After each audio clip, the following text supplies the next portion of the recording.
ओम शांति। 23 फरवरी 2024 के ईश्वरीय महावाक्य। पहले सुनते हैं आज की मुरली से होमवर्क। बाबा ने कहा, बाबा को भूल जाते हैं, फिर लौकिक देह के संबंध याद आ जाते हैं। वास्तव में तुम्हारी बुद्धि से और सब निकल जाना चाहिए। एक बाप ही याद रहे।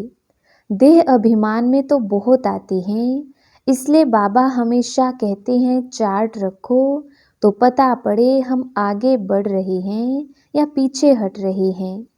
हर एक मनुष्य अपने से पूछे कि हम नरकवासी हैं व स्वर्गवासी हैं। अब सत्युग है कहाँ? इस शरीर से भी मोह निकाल देना है। अगर हंस बगुले इकट्ठे होंगे तो मोह कैसे निकलेगा? बाप से पूरा योग रखना है, सर्विस करनी है। दिल से पूछना है कि हम यज्ञ की कितनी सेवा करते हैं। मौत तो सामने खड़ा है, इसलिए बाप कहते हैं वर्षा लेना हो तो लो, मेहनत करो, टू मच धंधे आदि में मत जाओ। कट उतारने के लिए बाप को याद करो। और अब सुनते हैं ईश्वरीय महावाक्य विस्तार से। मुरली का सार। मीठे बच्चे, अपना चार्ट रखो तो पता लगे कि हम आगे बढ़ रहे हैं या पीछे हट रहे हैं।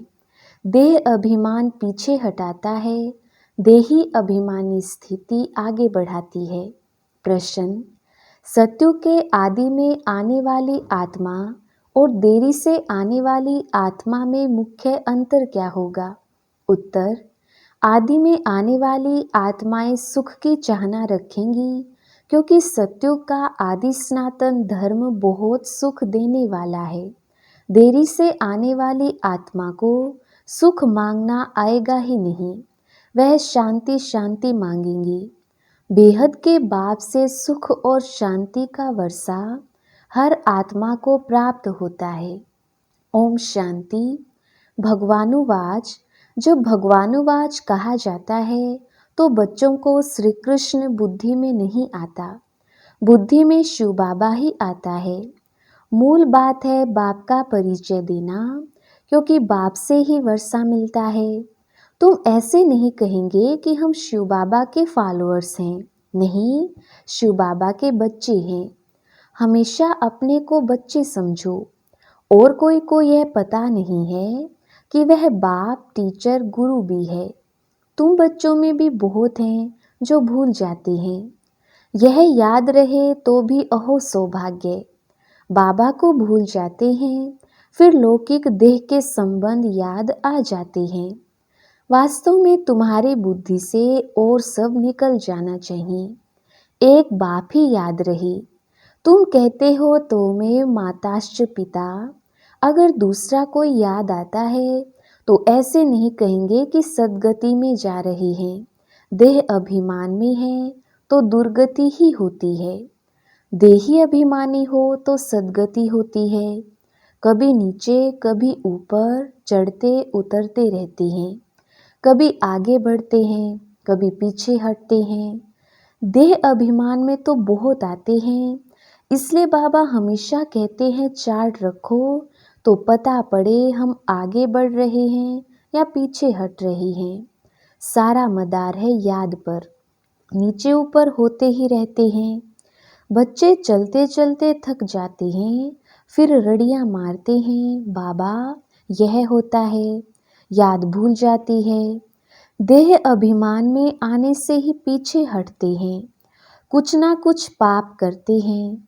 याद पर सारा मदार है। याद से आयु बढ़ती है, इसलिए योग अक्षर नामी ग्रामी है। ज्ञान की तो बहुत सहज सब्जेक्ट है। बहुत हैं जिनको ज्ञान भी नहीं है तो योग भी नहीं है। इससे नुकसान बहुत होता है।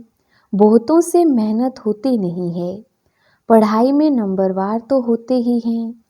पढ़ाई से समझा जाता है कि यह कहाँ तक और किसकी सर्विस करते हैं।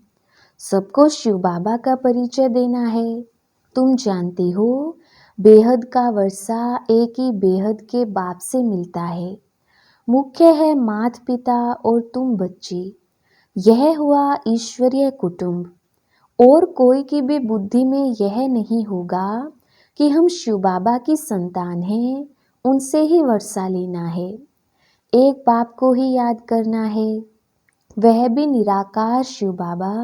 परिचय ही ऐसे दो, वह तो बेहद का बाप है, उनको सर्वव्यापी कैसे कह सकेंगे? भला उनसे वर्षा कैसे पाएंगे? पावन कैसे बनेंगे? बन ही नहीं सकेंगे। बाप घड़ी घड़ी कहते हैं मन मना भव, मुझे याद करो। यह कोई भी जानते नहीं है। श्री कृष्ण को भी वास्तव में सब नहीं जानते।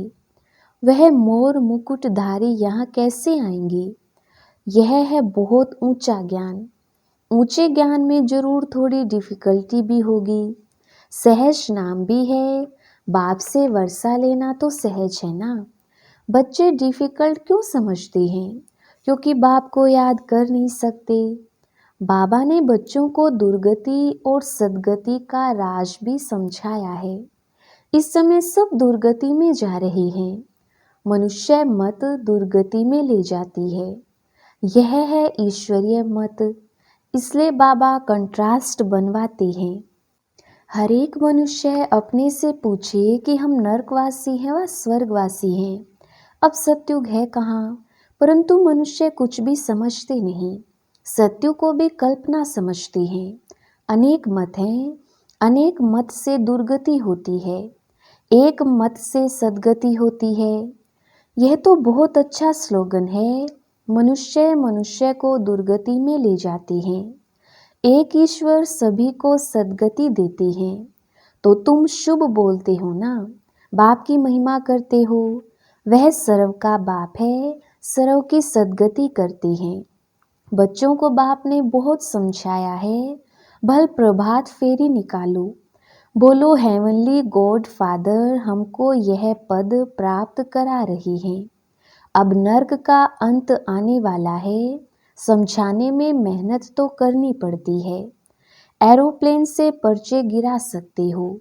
हम तो एक ही बाप की महिमा करते हैं, वो ही सर्व का सद्गति दाता है। बाप कहते हैं बच्चे, मैं तुमको सद्गति देता हूँ, फिर तुमको दुर्गति देने वाला कौन? कहा जाता है आधा कल्प है हेवन, फिर हेल। रावण राज्य माना ही आसुरी राज्य, नीचे ही गिरते आते हैं, उल्टी रावण की मत से। पतित पावन एक ही बाप है। हम बाप से विश्व का मालिक बन रहे हैं। इस शरीर से भी मोह निकाल देना है। अगर हंस बगुले इकट्ठे होंगे तो मोह कैसे निकलेगा? हरे की सरकमस्टांस देखी जाती है। हिम्मत है अपना शरीर निर्वाह आप ही कर सकते हो, तो फिर ज्यादा झंझट में क्यों फंसते हो? पेट बहुत नहीं खाता है, बस 2 रोटी खाओ और कोई फुरना नहीं। फिर भी अपने से प्रण कर लेना चाहिए कि हमें बाप को याद ही करना है, जिससे सब विकर्म विनाश हो जाएं। इसका मतलब यह नहीं कि धंधा नहीं करना है। धंधा नहीं करेंगे तो पैसा कहाँ से आएगा? भीख तो नहीं मांगना है। यह तो घर है, शिव बाबा के भंडारे से खाते हैं। अगर सर्विस नहीं करते हैं तो मुफ्त में खाते हैं, तो गोया भीख पर चलना होता है। 21 जन्म फिर सर्विस करनी पड़ेगी। राजा से लेकर रंक तक यह सब यहाँ है। वहाँ भी है, परंतु वहाँ सदैव सुख है, यहाँ सदैव दुख है। पोजीशन तो होती है ना। बाप से पूरा योग रखना है, सर्विस करनी है। दिल से पूछना है कि हम यज्ञ की कितनी सेवा करते हैं। कहते हैं ईश्वर के पास सब हिसाब बना बनाया है, उसको साक्षी होकर देखा जाता है कि इस चलन से क्या पद पाएंगे। यह भी समझ सकते हैं कि श्रीमत पर चलने से कितना ऊंच पद पाएंगे, ना चलने से कितना कम पद हो जाता है। यह सब समझने की बातें हैं। तुम्हारे पास प्रदर्शनी में कोई भी धर्म वाला आता है, बोलो हमको बेहद के बाप से बेहद के सुख शांति का वर्षा मिलता है। बेहद का बाप ही शांति दाता है, उनको ही कहते हैं शांति देवा। अब कोई जड़ चित्र थोड़े ही शांति दे सकेगा। बाप कहते हैं तुम्हारा स्वधर्म है शांत, तुम शांति धाम में जाना चाहते हो। कहते हो शिव बाबा शांति दो, तो बाप क्यों नहीं देंगे? क्या बाप वर्षा नहीं देंगे बच्चों को? कहते हैं शिव बाबा सुख दो, वह तो हेवन स्थापन करने वाला है, तो सुख क्यों नहीं देंगे? उनको याद ही नहीं करेंगे, उनसे मांगेंगे ही नहीं, तो वह देंगे भी क्या? शांति का सागर तो बाबा ही है ना। तुम सुख चाहते हो, बाप कहते हैं शांति के बाद फिर सुख में आना है। पहले पहले जो आएंगे वह सुख पाएंगे, देरी से आने वालों को सुख मांगना आएगा ही नहीं, वह मुक्ति ही मांगेंगे। पहले सब मुक्ति में जाएंगे, वहाँ तो दुख होगा ही नहीं। तुम जानते हो हम मुक्ति धाम में जाकर फिर जीवन मुक्ति में आएंगे, बाकी सब मुक्ति में चले जाएंगे। इसको क़यामत का समय कहा जाता है। सबका हिसाब किताब चुकतू होने वाला है, जानवरों का भी हिसाब किताब होता है ना। कोई कोई राजाओं के पास रहते हैं, उन्हों की कितनी पालना होती है, रेस के घोड़ों की कितनी संभाल होती है, क्योंकि घोड़े तीखे होंगे तो कमाई अच्छी होगी, धनी जरूर प्यार करेंगे। यह भी ड्रामा में नूंद है, वहाँ यह होते ही नहीं। यह रेस आदि बाद में शुरू हुई है, यह सारा बना बनाया खेल है। सृष्टि के आदि मध्य अंत को भी अब तुम जान गई हो। आदि में बहुत थोड़े मनुष्य होंगे, हम विश्व पर राज्य करते रहेंगे। हर एक समझ सकते हैं कि हम बन सकते हैं व नहीं, हम बहुतों का कल्याण करते हैं। इसमें मेहनत करनी पड़े, जबकि बाप मिला है। दुनिया वाले तो आपस में लड़ते झगड़ते रहते हैं, विनाश के लिए क्या क्या बनाते रहते हैं। ऐसे ऐसे बॉम्ब्स बनाते हैं जिससे आग लग जाए। भंबोर को आग कोई कम थोड़ी लगेगी, बुझाने वाला कोई रहेगा नहीं। ढेर बॉम्ब्स बनाते रहते हैं, उसमें गैस पॉइजन आदि डालते हैं, जो हवा चलने से ही सब खत्म हो जाएंगे। मौत तो सामने खड़ा है, इसलिए बाप कहते हैं वर्षा लेना हो तो लो, मेहनत करो, टू मच धंधे आदि में मत जाओ। कितना चिंतन रखना पड़ता है। बाबा ने इनको तो छुड़ा दिया, अब यह चीची दुनिया है। तुम बच्चों को बाप को याद करना है, जो तुम्हारे विकर्म विनाश हो जाएं और बाप से वर्षा ले लेवें। बहुत प्यार से याद करना है। लक्ष्मी नारायण का चित्र देखने से ही दिल खुश हो जाता है। यह हमारा एम ऑब्जेक्ट है। बल पूजा करते थे, परंतु यह मालूम थोड़े ही था कि हम यह बन सकते हैं। कल पुजारी थे, आज पूज्य बन रहे हैं। बाबा आया तो पूजा छोड़ दी। बाप ने विनाश और स्थापना का साक्षात्कार कराया ना। हम विश्व के मालिक बनते हैं, यह तो सब खत्म होना है। फिर हम क्यों ना बाप को याद करें। अंदर में एक की ही महिमा गाते रहते हैं। बाबा आप कितने मीठे हो। तुम जानते हो हम सब आत्माओं का बाप वह एक ही है, उनसे ही वर्षा मिलता है। हम भक्ति मार्ग में उनको याद करते थे, वह परम धाम में रहने वाला है, इसलिए तो उनका चित्र भी है। अगर आया ना हो तो चित्र क्यों होता। शिव जयंती भी मनाते हैं, उनको कहा ही जाता है परम पिता परमात्मा, बाकी तो सबको मनुष्य या देवता कहा जाता है। सबसे पहले आदि सनातन देवी देवता धर्म था, पीछे और धर्म हुए हैं। तो ऐसे बाप को कितना प्यार से याद करना चाहिए। भक्ति मार्ग में तो बहुत रड़ियां मारते हैं, अर्थ कुछ भी नहीं जानते। जो आया महिमा करते रहते हैं। अनेक स्तुतियां हैं, बाप की स्तुति क्या करेंगे। तुम ही कृष्ण हो, तुम ही व्यास हो, तुम ही फलाना हो, यह तो गलानी हुई। बाप का कितना अपकार करते हैं। बाप कहते हैं ड्रामा अनुसार यह सब मेरा अपकार करते हैं, फिर मैं आकर सर्व का उपकार, सर्व की सद्गति करता हूँ। मैं आया हूँ नई दुनिया स्थापन करने। यही हार जीत का खेल है। 5000 वर्ष का बना बनाया ड्रामा है। इसमें जरा भी फर्क नहीं हो सकता। यह ड्रामा का राज बाप बिगर कोई समझा ना सके। मनुष्य मत तो अनेक निकलती रहती हैं, देवता मत तो मिलती ही नहीं। बाकी है मनुष्य मत, हरेक अपना अकल निकालती रहती हैं। अब तुमको और कोई को भी याद नहीं करना है। आत्मा सिर्फ अपने बाप को याद करती रहे, मेहनत करनी है। जैसे भगत भी मेहनत करती है ना, बहुत श्रद्धा से भक्ति करती हैं। जैसे वह भक्ति है तुम्हारी, फिर है ज्ञान की मेहनत। भक्ति में कम मेहनत करती हैं क्या?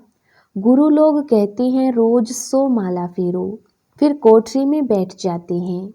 माला फेरते फेरते घंटा लग जाता, बहुत करके राम राम की धुनी लगाते हैं। यहाँ तो तुमको बाप की याद में रहना है, बहुत प्यार से याद करना है। कितने मीठे से मीठा बाबा है, सिर्फ कहते हैं मुझे याद करो और दैवी गुण धारण करो। खुद करेंगे तब दूसरों को भी रास्ता बताएंगे। बाप जैसा मीठा और कोई हो नहीं सकता। कल्प के बाद तुमको मीठा बाबा मिलता है, फिर पता नहीं ऐसे मीठे बाप को क्यों भूल जाते हो। बाप स्वर्ग का रचयिता है तो तुम भी जरूर स्वर्ग के मालिक बनते हो। परंतु कट उतरने के लिए बाप को याद करो। ना याद करने की ऐसी कौन सी मुसीबत आती है? कारण बताओ, क्या बाप को याद करना डिफिकल्ट है? अच्छा, मीठे मीठे लक्की सितारों प्रति माता पिता बाप दादा का याद प्यार और गुड मॉर्निंग। रूहानी बाप की रूहानी बच्चों को नमस्ते। हम रूहानी बच्चों की रूहानी बाप दादा को याद प्यार, गुड मॉर्निंग और नमस्ते जी। धारणा के लिए मुख्य सार। पहला पॉइंट, शरीर निर्वाह अर्थ कर्म जरूर करो, लेकिन टू मच झंझटों में नहीं फंसना है। ऐसा चिंतन धंधे आदि का ना हो जो बाप की याद ही भूल जाए। दूसरा पॉइंट, अनेक मनुष्य मतों को छोड़ एक बाप की मत पर चलना है। एक बाप की महिमा गानी है, एक बाप को ही प्यार करना है, बाकी सबसे मोह निकाल देना है। वरदान, बेहद की वैराग्य वृत्ति द्वारा पुराने संस्कारों के वार से सेफ रहने वाले मास्टर नॉलेजफुल भव। विस्तार, पुराने संस्कारों के कारण सेवा में व संबंध संपर्क में विघ्न पड़ते हैं। संस्कार ही भिन्न भिन्न रूप से अपनी तरफ आकर्षित करते हैं। जहाँ किसी भी तरफ आकर्षण है वहाँ वैराग्य नहीं हो सकता। संस्कारों का छिपा हुआ अंश भी है तो समय प्रमाण वंश का रूप ले लेता है, परवश कर देता है। इसलिए नॉलेजफुल बन बेहद की वैराग्य वृत्ति द्वारा पुराने संस्कारों, संबंधों, पदार्थों के वार से मुक्त बनो तो सेफ रहेंगे। स्लोगन, माया से निर्भय बनो और आपसी संबंधों में निर्माण बनो। अच्छा, ओम शांति।